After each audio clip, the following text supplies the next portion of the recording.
success is not yet guaranteed.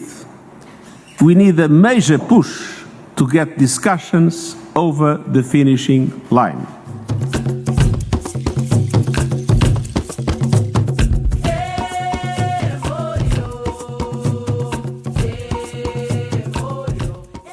The 30th UN Climate Conference COP30 is taking place this month in Brazil, returning to the country where it all began more than 3 decades ago.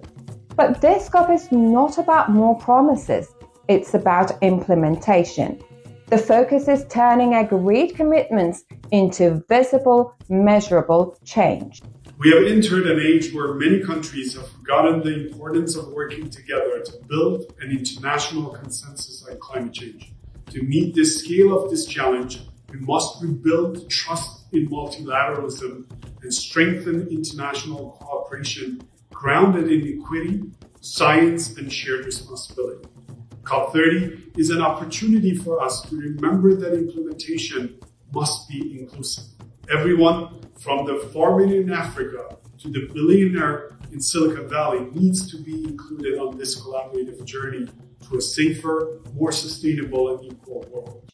The Brazilian presidency has called for a global mutirão, a word unique to Brazilian Portuguese rooted in indigenous tradition. It means more than just collaboration. It means coming together to build something new that benefits everyone. The integration of women scientists in climate action is paramount, as their unique perspectives, often drawn from frontline experiences, ensure that policies are not only innovative, but also equitable and grounded in robust evidence. This evidence-based action provides our critical blueprint. To now turn this evidence into tangible implementation, we need inclusive collaboration across gender and generations to create the just, resilient, and practical solutions that our planet needs. This mutirão spirit shapes COP30's 3 priorities: strengthening multilateralism, increasing ambition and accelerating implementation, and bringing the climate agenda closer to people, to everyday decision makers. Addressing the climate crisis requires inclusive science-based solutions. Resilience is strengthened when communities, governments, and all stakeholders collaborate to protect ecosystems and manage water sustainably.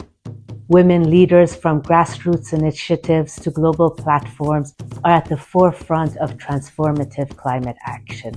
This year, under the Brazilian presidency, the action agenda takes on renewed importance as a platform that brings together civil society, businesses, investors, cities, and regions to turn climate goals into real-world solutions. The green zone, where these groups gather, is becoming the beating heart of COP30, where action goes beyond negotiation rooms and meets opportunity. Each COP builds on the last, but this year COP30 marks the beginning of a new era, an era of delivery.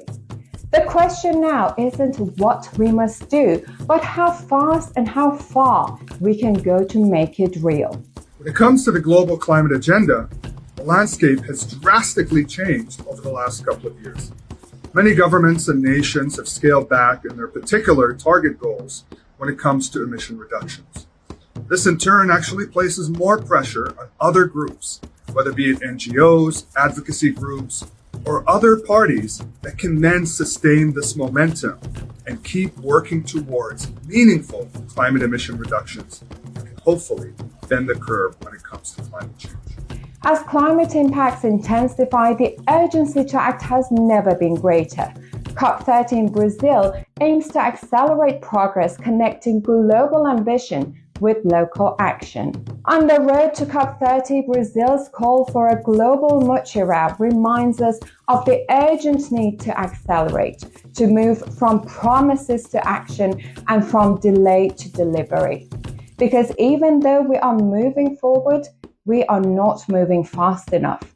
And in this race against time, slow success is still failure.